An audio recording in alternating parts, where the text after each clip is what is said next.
Hi friends, welcome to Kausalya boutique. ఈరోజు వీడియోలో మీకు బోట్ నెక్ అండి, back front boat neck, princess cut, back drop, back open, puff hands ఎలా cut చేసుకోవాలి ఈ వీడియోలో మీకు క్లియర్గా ఎక్స్ప్లెయిన్ చేస్తానండి. వీడియోని ఎక్కడా స్కిప్ చేయకండి, వీడియో మొత్తం చూడండి, ఓకేనా? ఒకవేళ వీడియో నచ్చితే లైక్ చేయండి, మన ఛానల్ని సబ్స్క్రైబ్ చేసుకోండి. ఎవరికన్నా యూజ్ అనుకుంటే సెండ్ చేయండి, ఓకే? చూడండి, ఓపెన్స్ బ్యాక్ ఓపెన్ అంటున్నామంటే ఓపెన్స్ మన వైపు ఉండాలండి, అది గుర్తుపెట్టుకోండి. ఒకవేళ క్లోజ్ మన వైపు పెట్టేసుకుని కట్ చేసామంటే మళ్ళీ ఓపెన్స్ ఫ్రంట్ పార్ట్లో ఓపెన్ వచ్చేస్తుంది. ఓపెన్ వచ్చేసినప్పుడు మళ్ళీ మనం స్టిచ్ చేసుకోవాలి, అదంతా రిస్క్. ఒకసారి గుర్తుపెట్టుకోండి, స్టిచ్ చేసేటప్పుడు ఏదైనా కానీ బ్యాక్ ఓపెన్ అంటున్నామంటే ఓపెన్స్ మన వైపు ఉండాలి, ఓకేనా? చూడండి, ఓపెన్ ఎటు పెట్టుకుంటున్నామో తెలిస్తే మనకి ఈజీగా ఉంటుంది. ఫస్ట్ ఒక లైన్ డ్రా చేయండి, ఎడ్జెస్ సమానంగా ఉన్నాయా లేదా చెక్ చేసి ఒక లైన్ డ్రా చేయండి. డ్రా చేసిన తర్వాత ఒక పావించి గ్యాప్తో మళ్ళీ ఒక లైన్ డ్రా చేయండి. ఈ విధంగా ఇప్పుడు నేను చేస్తున్నట్టు ఒక పావించి ఉక్సులు పట్టి కాజా పట్టికి ఒక పావించి ఉండాలి, ఓకేనా? ఈ విధంగా ఒక లైన్ డ్రా చేయండి. లెంత్ 13.5 అండి, ఇది హాఫ్ శారీ మీద బ్లౌజ్, ఓకేనా? లెంత్ 13.5, దానికి 3/4 ఇంచ్ యాడ్ చేయండి, అంటే 14.5 మార్క్ చేయండి. లేదా నేను 14.5, పైన హాఫ్ ఇంచ్ కింద హాఫ్ ఇంచ్ మార్క్ చేస్తున్నాను, మీకు కన్ఫ్యూజ్ లేకుండా ఉంటుందని, ఓకే? చూడండి, 14.5 మార్క్ చేయండి. హాఫ్ ఇంచ్కి మళ్ళీ మార్క్ చేయండి. షోల్డర్ జాయింట్ చేయడానికి ఎప్పుడైనా పైన హాఫ్ ఇంచ్ ఉంచుకోండి, ఈజీగా ఉంటుంది అనమాట స్టిచ్ చేసేటప్పుడు హాఫ్ ఇంచ్ ఉంటే, ఓకే? బోట్ నెక్ అంటున్నామంటే వేస్ట్ సైజుని బట్టి ఫుల్ షోల్డర్ తీసుకోవాలండి. ఎందుకంటే కస్టమర్ ఉంటే ఓకే మెజర్మెంట్స్ తీసుకోవచ్చు, ఒకవేళ లేకపోతే ఎలా తీసుకోవాలి అనేది చెప్తున్నాను. చూడండి, వేస్ట్ సైజు తెలిస్తే చాలు, షోల్డర్ తీసుకోవచ్చు మనం. వేస్ట్ సైజ్ ఎంత అంటే 27, చెస్ట్ 33, వేస్ట్ 27. 27 అంటే పావుదొక్కు వేడు సరిపోతుంది, లేదా 7 అయినా పెట్టుకోవచ్చు. ఒక పావించి అటు ఇటుగా ప్రాబ్లం ఏం లేదు, 7 అయినా పెట్టవచ్చు, ఓకేనా? నేను 7 మార్క్ చేస్తున్నాను. చూడండి, ఆమ్ డౌన్ కూడా 7 మార్క్ చేయండి, ఓకేనా? 7 మార్క్ చేయండి. ఇప్పుడు చెస్ట్ 33 అంటే చూడండి, చెస్ట్ 33 అంటే 33 పెట్టమండి, దానికి 2 ఇంచెస్ యాడ్ చేయాలి. 33కి 2 ఇంచ్ యాడ్ చేస్తే ఎంత వస్తుంది? 35 వస్తుంది. 35 డివైడెడ్ బై 4 అంటే పావుదక్కువ 9, ఓకేనా? పావుదక్కువ 9 మార్క్ చేయండి. ఒకవేళ లెక్కలు రాకపోతే చూడండి, ఈ విధంగా 35 దగ్గర మార్క్ టేప్తో ఫోల్డ్ చేయండి. ఈ విధంగా 35 చూడండి, ఇలా వస్తుంది. మళ్ళీ దీన్ని తీసుకొచ్చి ఈ విధంగా ఫోల్డ్ చేసి చూడండి, ఓకేనా? ఇలా చూసుకోండి, పావుదక్కువ 9, ఇలా చూసుకుంటే సరిపోతుంది. ఇప్పుడు చెస్ట్ ఎందుకు పెట్టాలంటే చెస్ట్ పార్ట్ దగ్గర మనకి హ్యాండ్ మూమెంట్ ఫ్రీగా ఉండాలంటే 2 ఇంచెస్ లూజ్ పెట్టాలండి. అలా పెడితేనే హ్యాండ్ మూమెంట్ ఉంటుంది, లేకపోతే ఏదో కట్టేసినట్టు ఉంటుంది అనమాట, ఓకేనా? ఇక్కడ నుంచి 1.5 పెట్టండి, ఓకే? ఖర్చుకి 1.5. ఇక్కడ పావుదక్కువ 9 పెట్టాం కదా, ఇక్కడ 7 షోల్డర్ దగ్గర 7 పెట్టాం కదా, చెస్ట్ లైన్లో కూడా 7 మార్క్ చేయండి. ఈ విధంగా ఒక లైన్ డ్రా చేయండి, ఓకేనా? ఇలా లైన్ డ్రా చేసేసి ఆర్మ్ హోల్ స్కేల్ తీసుకుని ఈ విధంగా మార్క్ చేయండి. 1 ఇంచ్ ఉంటే సరిపోతుందండి, ఒకసారి చూడండి, 1 ఇంచ్, ఓకేనా? ఇలా మార్క్ చేయండి. ఇలా మార్క్ చేస్తే ఆర్మ్ హోల్ 7.5 రావాలి, వస్తే కరెక్ట్. ఒకసారి వచ్చిందా లేదా చెక్ చేసుకుందాం. చూడండి, పావుదక్కువ 8 వచ్చింది, కరెక్ట్. 7.5 కరెక్ట్ అంటున్నారు, పావుదక్కువ 8 అంటున్నారు. చూడండి, చిన్న అడ్జస్ట్మెంట్. ఎప్పుడైనా గుర్తుపెట్టుకోండి, కాలర్ నెక్ అయినా, ఐ నెక్ అయినా, బోట్ నెక్ అయినా, ఏదైనా మనం ఏది పెట్టుకున్నా కానీ షోల్డర్ ఇటువైపుకి స్లోప్ ఉండాలండి. ఇప్పుడు ఫర్ ఎగ్జాంపుల్ నాకు షోల్డర్ పట్టి 2 ఇంచులు కావాలి, హ్యాండ్ జాయింట్ చేయడానికి ఒక హాఫ్ ఇంచ్ కావాలి, హెమ్మింగ్ చేయడానికి ఏదైతే పైపింగ్ వేస్తామో దానికి పైపింగ్ అయితే పైపింగ్, హెమ్మింగ్ అయితే హెమ్మింగ్, దేనికైనా ఒక పావు ఇంచ్ కావాలి. అంటే నాకు పావుదక్కువ 3 ఇంచులు షోల్డర్ కావాలి, ఓకే? షోల్డర్ పావుదక్కువ 3 ఇంచులు కావాలి. నాకు 7.5 వస్తే సరిపోతుంది ఆర్మ్ హోల్, ఓకేనా?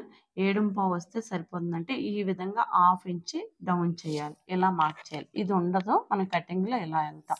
ఒకసారి చూపిస్తాను చూడండి, 7.5 వచ్చిందా లేదో చూపిస్తాను, ఓకేనా? వెరీ గుడ్, వచ్చింది. అంటే ఒక హాఫ్ ఇంచ్ ఎక్కువ వస్తే చిన్న అడ్జస్ట్మెంట్, ఒకవేళ రాకపోతే వచ్చేలాగా మనం చేయాలండి, ఓకేనా? అంతే, ఇలా మార్క్ చేయాలి. ఇప్పుడు వేస్ట్ ఎంత? 27 అంటే పావుదక్కువ 7, 1 ఇంచ్ డాట్స్, 1.5 ఖర్చు, ఓకే? ఈ విధంగా మార్క్ చేసుకోవాలి. చూడండి ఈ విధంగా మార్క్ చేసుకోవాలి. ఇప్పుడు బ్యాక్ వచ్చేసరికి బ్యాక్ నెక్ ఎంత పెట్టాలి, డ్రాప్ ఎంత పెట్టాలో చెప్తాను చూడండి.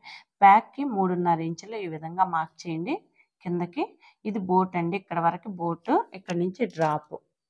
ఓకేనా, ఇలా మార్క్ చేయండి.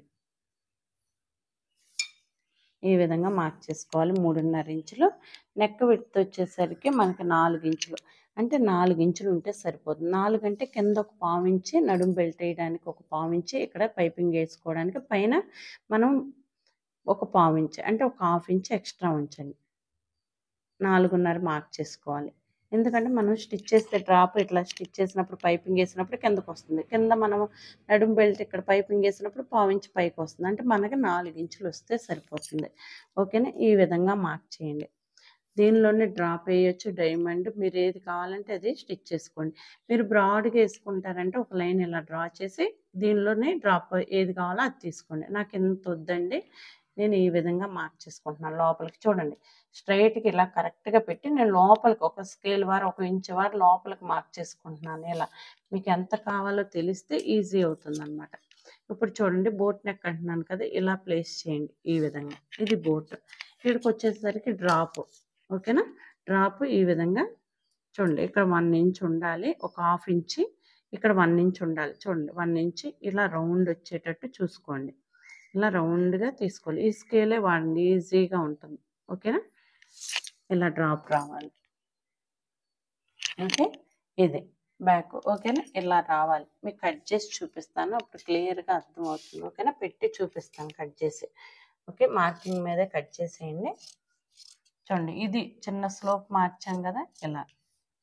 ఎప్పుడైనా ఆమ్ హోల్ కరెక్ట్గా వస్తేనే మనకి ఫిట్టింగ్ బాగా వస్తుందండి. ఎక్కువ ఆమ్ హోల్ బేస్ మీదే ఉంటుంది, ఏది ఉన్నా కానీ ఆమ్ హోల్ మీదే ఉంటుందండి. చంక దగ్గర కరెక్ట్గా పట్టుకుంది అంటే మనకి షోల్డర్ జారు. మెయిన్ ప్రాబ్లం ఏంటంటే ఎవరికైనా కానీ షోల్డర్ జారుతుంది అని బ్రాడ్గా పెట్టేస్తారు, షోల్డర్ జారిపోతాయి అంటే చెస్ట్ దగ్గర ఓకే, చెస్ట్ దగ్గర మెయిన్ ప్రాబ్లం ఉండదు. షోల్డర్ ఎప్పుడు జారుతాయి అంటే చంకలో ఫిట్టింగ్ పర్ఫెక్ట్గా లేకపోతే షోల్డర్ జారుతాయి, అదొకటే ప్రాబ్లమ్. చంక రౌండ్ అనేది మనకు మెయిన్ ఇంపార్టెంట్ అండి. చంక రౌండ్ మీదే బ్లౌజ్ మొత్తం స్టిచ్ చేయొచ్చు. 80% 90% చంక రౌండ్ తెలిస్తే బ్లౌజ్ మొత్తం స్టిచ్ చేయొచ్చు అండి. ఎందుకో ఎలాగో చెప్తాను చూడండి. ఇప్పుడు మీకు క్లియర్గా ఎక్స్ప్లెయిన్ చేస్తాను. ఫర్ ఎగ్జాంపుల్ నాకు 7.5 చంక రౌండ్ అంటున్నాను.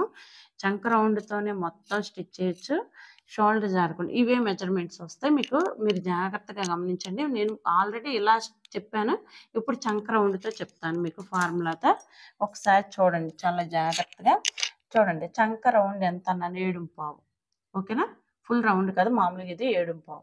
చూడండి, చెస్ట్ వస్తుంది, చెస్ట్లో నుంచి వేస్ట్ ఎలా వస్తుందో మొత్తం క్లియర్గా చెప్తాను. 7.5 ఇంటూ 4, ఓకే, +4. 7.5 ఇంటూ 4 +4 అంటే ఎంత? ఓకేనా, 7.5, 4 ఏళ్ళు 28, 4 పావులు 1. ఓకేనా, 20 సారీ 28, 29. ఓకేనా, 4 ఏళ్ళు 28, 4 పావులు 1, 29. 29 + 4 ఎంత? 33. ఓకేనా, జస్ట్ 33 మంది. దీనిలో నుంచి ఒక 6 ఇంచులు తీసేయండి, అంటే ఒక్కొక్కరికి 6 తగ్గిద్ది, 5 తగ్గిద్ది, 4 తగ్గిద్ది, 8 తగ్గిద్ది. అంటే వేస్ట్ సైజు, చెస్ట్ సైజు కంటే వేస్ట్ సైజు 80% ఇది పనిచేస్తుందండి. ఒక్కొక్కసారి చెస్ట్ కంటే వేస్ట్ ఎక్కువగా ఉంటుంది, అలాంటప్పుడు ఇది పనిచేయదు ఫార్ములా. ఓకేనా, 7.5 ఇంటూ 4 + 4. మీరు బుక్ మాత్రం కంపల్సరీ వీడియోస్ చూస్తున్నప్పుడు బుక్ పెన్ను పక్కన పెట్టుకుని ఇలాంటివి రాసుకోండి, ఈజీగా ఉంటుంది. 7.5 ఇంటూ 4 + 4, 29 + 4 అంటే 33. చెస్ట్ వచ్చేసింది.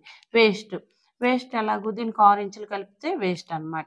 6 ఇంచులు 6 ఇంచులు తగ్గిస్తే వేస్ట్. 33 - 6 అంటే 27 వేస్ట్ వచ్చేసింది. ఓకేనా, ఇలా చూసుకోవాలి. ఇది ఇలా వస్తే బ్లౌజ్ పర్ఫెక్ట్గా ఉంటుందండి. ఆది బ్లౌజ్తో స్టిచ్ చేస్తున్నాము రావట్లేదు అంటున్నారు. ఆది బ్లౌజ్ ఆల్రెడీ మనం బాడీ మీద వేసుకున్నప్పుడే సాగిపోతుంది. మనం పరవటం రాకపోతే ఒక్కటండి, మనకు పని వస్తే మనకి ఎలా పెట్టాలో తెలిస్తే అది సాగినా మనం పెట్టడం వచ్చు, మనకి పని రానప్పుడు మనం ఎలా పెడుతున్నామో తెలియదు అనమాట. అందుకు ఆది బ్లౌజ్ పట్టుకోకండి, మెజర్మెంట్స్ తీసుకోండి. ఎలా తీసుకోవాలో మీకు ఫార్ములాస్తో కూడా చెప్తున్నాను. ఇలాగే చెక్ చేసుకోండి, టాలీ చేసుకోండి. కస్టమర్ బ్లౌజ్ ఇచ్చిన తీసుకోండి, కాకపోతే చూడండి అనమాట, దీన్ని టాలీ చేసుకుని ఒకసారి చూడండి. ఓకేనా, నేను చిన్నది ఇట్లా బయటికి వెళ్ళి ఇలా వస్తానండి. చిన్న అడ్జస్ట్మెంట్ చేస్తున్నాను, అంటే కొంచెం బ్రాడ్గా తెద్దాంలేని.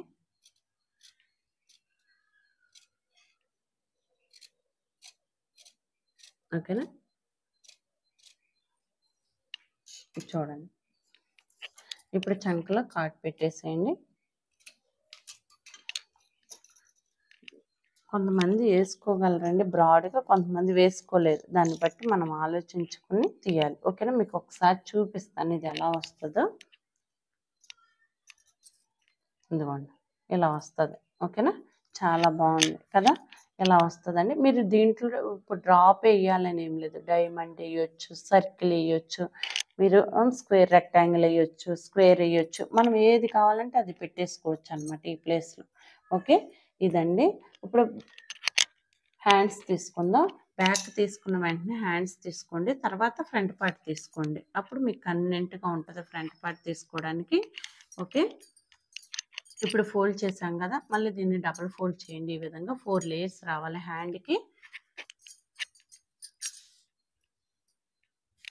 వీడియోని ఎక్కడ స్కిప్ చేయకండి, వీడియో మొత్తం చూడండి, అప్పుడు మీకు క్లియర్గా అర్థమవుతుంది. వీడియో చూసేటప్పుడు మాత్రం మీరు ఫ్రీగా ఉన్నప్పుడే చూడండి. ఒక బుక్ పెన్ను మాత్రం పక్కన పెట్టుకోండి. ఓకేనా, ఎక్కడ ఎంత పెట్టాలి, ఏ సైజుకి ఎంత పెట్టాలి, ఇవన్నీ చెప్తూ ఉంటాను నేను. పక్కన పెట్టుకోండి. ఇప్పుడు హ్యాండ్ లెంత్ చూడండి, హ్యాండ్ లెంత్ 9, దానికి 1 ఇంచ్ యాడ్ చేయండి, అంటే 10. ఓకేనా, ఆర్మ్ డౌన్ 3. ఎందుకు 3? నడుము సైజు 30 కంటే తక్కువగా ఉంది కాబట్టి 3 మార్క్ చేయాలి. నడుము సైజు 30 కంటే ఎక్కువ ఉంటే 3.5 మార్క్ చేయాలి. ఓకేనా, 3 మార్క్ చేశాను. ఓకేనా, ఇప్పుడైతే నేను పఫ్ పెడుతున్నానండి, దీనికి చిన్న puff. Okay, hand arm whole ఎంత? 7.5. చూడండి ఈ విధంగా ప్లేస్ చేయాలి. 7.5ని ఇక్కడ పెట్టాలి, ఇక్కడ మార్క్ చేయాలి. ఈ విధంగా చూడండి 7.5 మార్క్ చేయండి. ఇక్కడ నుంచి ఖర్చు 1.5. ఇప్పుడు హ్యాండ్ లూజ్ 5, హ్యాండ్ లూజ్ 5, ఇక్కడ నుంచి 1.5 ఖర్చు. ఓకేనా, ఈ విధంగా. ఓకే, ఇక్కడ 1.5 మార్క్ చేయండి. చిన్న సైజ్ అయితే 1.5, పెద్ద సైజ్ అయితే 1.5. ఈ విధంగా ఆర్మ్ హోల్ స్కేల్ తీసుకొని ఈ విధంగా షేప్ తీసేయండి. అయితే ఇప్పుడు పఫ్ అన్నాను కదా, 2.5 ఇంచులు పైకి మార్క్ చేయండి. ఇక్కడ నుంచి 2.5 ఇంచులు పైకి మార్క్ చేసి ఇటుకు కూడా ఒక 2.5 ఇంచులు మార్క్ చేయండి. ఒక బాక్స్ లాగా డ్రా చేయండి ఇలా. ఓకే, బాక్స్ లాగా డ్రా చేసి ఇక్కడ రౌండ్ తీసేయండి. ఓకేనా, ఇలా తీసి ఇప్పుడు ఈ స్కేల్ని ఇలా ప్లేస్ చేయాలన్నమాట. చూడండి ఇది పఫ్ అండి. మనము ఇది పఫ్. మీకు దీంట్లోనే ఇంకోటి చెప్తాను చూడండి. ఇక్కడ నుంచి మనం ఒక 2.5 ఇంచులు, కింద నుంచి ఒక 3 ఇంచులు మార్క్ చేసి ఇక్కడ ఒక లైన్ డ్రా చేసి ఇది కృష్ణ ముకుంద. ఓకేనా, ఇంతేనండి, చిన్న చిన్న అడ్జస్ట్మెంట్సే. కాకపోతే కటింగ్ ఒక్కటే అవ్వచ్చు, స్టిచ్చింగ్లో చిన్న చేంజెస్ చేసుకుంటే సరిపోతుంది అనమాట. ఓకేనా, ఇది ఈ విధంగా కట్ చేసేయాలి మార్కింగ్ మీదే.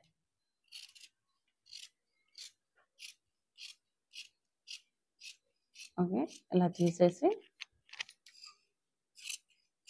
ఎక్స్ట్రా కూడా కింద ఉన్నది ఎక్స్ట్రా పార్ట్ కూడా మొత్తం తీసేయాలి.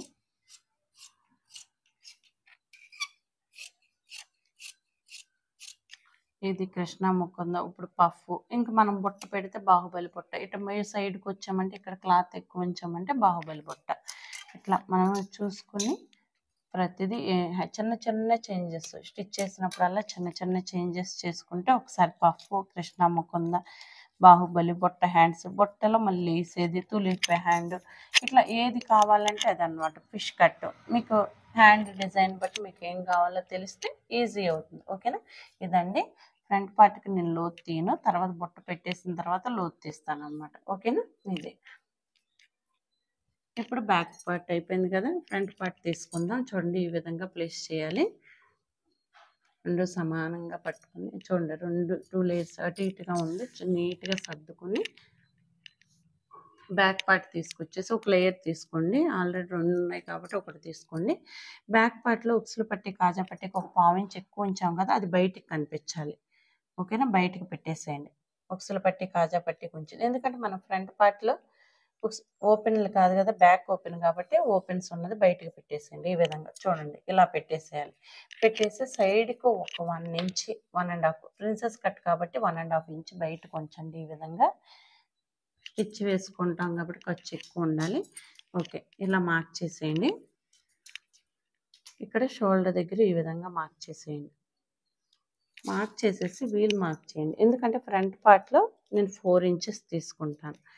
ఫ్రంట్ 4 అంటే ఇక్కడ మార్క్ చేసేటప్పుడు చూడండి క్లియర్గా, ఇక్కడ 4 ఇంచెస్ మార్క్ చేయండి. నేను 3.5 పెట్టాం కదా బ్యాక్, ఇక్కడ 4 మార్క్ చేయండి. ఫ్రంట్కి 4 ఉంటే బాగుంటుంది, కిందకు ఉంటే అలా రౌండ్ కాదు బోటు కాదు అన్నట్టు నీట్గా ఉంటుంది అన్నమాట. ఓకేనా, ఇలా మార్క్ చేసేయండి. యాజ్ టీజ్గా ఎలా ఉందో అలాగే తీసేయండి. ఈ షోల్డర్ దగ్గర ఇది చంకలో సేమ్ ఎలా ఉందో అలా చేసేసి కింద కూడా సేమ్ కట్ చేసేస్తే సరిపోతుంది అన్నమాట. చూడండి, ఇలా కట్ చేసేయాలి. ఒకవేళ మనకి సరిపోకపోతే సైడ్ జాయింట్కి మనం ఎక్కువ ఉంచుకుంటే అట్లా నేను చెప్తాను. అప్పుడు ఎలాగో సరిపోయిందా లేదా ఒకసారి చెక్ చేసి ఇంకా ఉంచాలా అనేది చెప్తాను ఇక్కడ. ఓకేనా, మనం కట్ చేసేస్తే ఏమైందంటే 2 బ్యాక్ పార్ట్స్ మనం ఫ్రంట్ పార్ట్లో స్టిచ్ చేస్తాం కదా ప్రిన్సెస్ కట్కి, అప్పుడు ఎక్కువ తక్కువ వచ్చేస్తుంది అనమాట. అలా రాకుండా 4 సమానంగా ఉండాలంటే ఏం చేయాలో చెప్తాను. ఇప్పుడైతే ఏంటంటే ఫ్రంట్ పార్ట్లో మనం లోతు తీసుకోవాలి. ఓకేనా, ఈ విధంగా మార్క్ చేయండి. మార్క్ చేసేసి బ్యాక్ పార్ట్ని తీసేయండి. ఆల్రెడీ వీల్తో మార్క్ చేసాం కదా, ఇదిగోండి కనిపిస్తుంది. ఈ మార్కింగ్ మీద ఒక లైన్ డ్రా చేసేయండి. ఓకే, ఇలా మార్క్ చేసేసి ఇప్పుడు రౌండ్ తీసేయండి దీంట్లో. ఓకేనా, ఇలా రౌండ్ తీసేయండి. ఇప్పుడైతే ఏంటంటే ఫ్రంట్ పార్ట్ ఎలా తీసుకోవాలి. ప్రిన్సెస్ కట్ ఫ్రంట్ ఎంత 33, చెస్ట్ ఎంత 33 అంటే 1 పార్ట్ ఎంత 8.5. ఇప్పుడు 8.5 మార్క్ చేయండి. అక్కడి నుంచి 1 ఇంచ్ మార్క్ చేయండి, అంటే 9.5 మార్క్ చేయండి. చెస్ట్ 33 అంటే 3.5. ఓకేనా, 10వ భాగం 3.5. 3.5కి ఒక హాఫ్ ఇంచ్ అంటే 3.5కి ఒక హాఫ్ ఇంచ్ తగ్గించేసేయండి, అంటే 1/4 3. ఇలా మార్క్ చేయండి. కింద ఒక హాఫ్ ఇంచ్ తగ్గించేయాలండి. చెస్ట్ కంటే ఇక్కడ 3.5 పెట్టాం కదా, ఇక్కడ 1/4 3 పెట్టాలి, ఒక హాఫ్ ఇంచ్ తగ్గించాలి. ఇప్పుడైతే ఏంటంటే చెస్ట్కి ఇక్కడ 2 ఎందుకు పెట్టాలి చెప్తాను చూడండి. చెస్ట్ 33 అంటే మనకు 1.5 డాట్ వస్తుంది. 1.5 ఎంత 2.5 అంటే నేను ఇటు 1/4 ఇంచ్ ఇటు 1/4 ఇంచ్ స్టిచ్ చేస్తాను కాబట్టి స్టిచ్లోకి పోతుంది. అందుకు 2 ఇంచులు మార్క్ చేస్తే సరిపోతుంది. అదే పెద్ద సైజు కనుక 2.5 మార్క్ చేయండి. ఓకేనా, పైకి కూడా 2 ఇంచులు మార్క్ చేయండి. ఈ విధంగా 2 ఇంచుల పైకి మార్క్ చేయండి. ఇప్పుడు ఆర్మ్ హోల్ స్కేల్ తీసుకుని మనం చంకలో వీల్ మార్క్ చేసుకున్నాం కదా, ఇక్కడ చంకలోకి ఈ విధంగా మార్క్ చేసేయండి. ప్రిన్సెస్ కట్ కాబట్టి ఈ విధంగా మార్క్ చేసేయాలి. ఈ మనం పెట్టిన ప్లస్ సింబల్ ఉంది కదా, ఇది ఎట్లా వచ్చింది 8.5కి 1 ఇంచ్ కలిపాం, 9.5 దగ్గర వచ్చింది. అంటే ఇది ఎపెక్స్ పాయింట్, మనకి మిడ్ పాయింట్ ఇది. ఇక్కడి నుంచి మనం ఈ విధంగా దీన్ని ఒక లైన్ డ్రా చేసి స్ట్రైట్గా చిన్న కర్వ్ తీయాలన్నమాట ఇలా.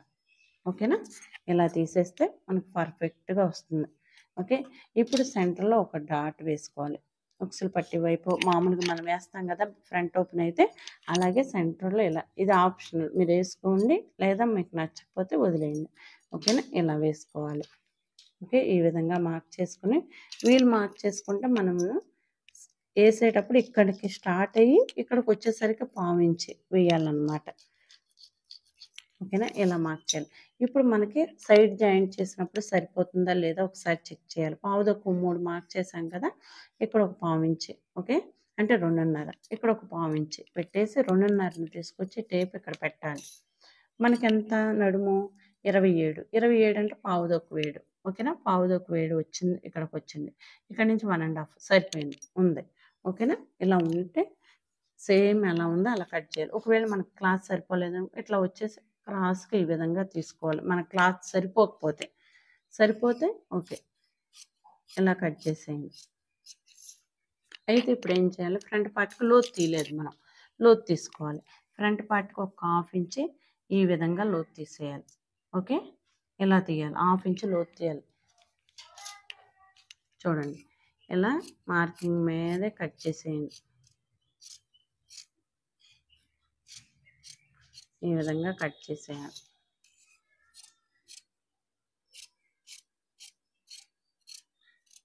ఓకేనా, ఇప్పుడు చంకలో మనం లోతు తీయలేదు కదా, లోతు కూడా తీసేయండి. ఓకే, ఇలా ఇది కూడా లోతు తీసేయండి.